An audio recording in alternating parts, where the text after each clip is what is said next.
Let's talk about a huge 1964 case from India's Supreme Court. The big question back then, could Parliament just erase the people's fundamental rights? And in 1964, the Supreme Court's answer? A surprising yes. So what kicked this whole thing off? Well, it started with land reform.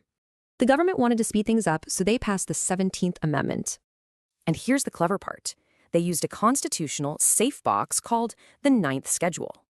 Get this, they stuffed 44 new land reform laws into that safe box.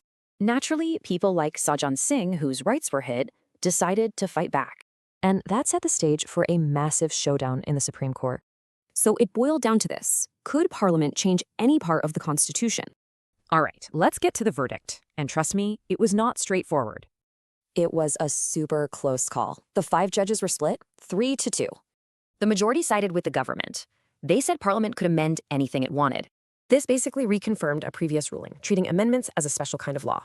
But, and this is a huge but, 2 judges didn't agree, planting a seed of doubt. They asked a game-changing question. Are some parts of the Constitution just too important to change? And right there, that's how a dissenting opinion can completely change the course of history. That little seed of doubt grew and led to some of India's biggest landmark rulings. This gave us one of the most powerful ideas in Indian law, the basic structure doctrine.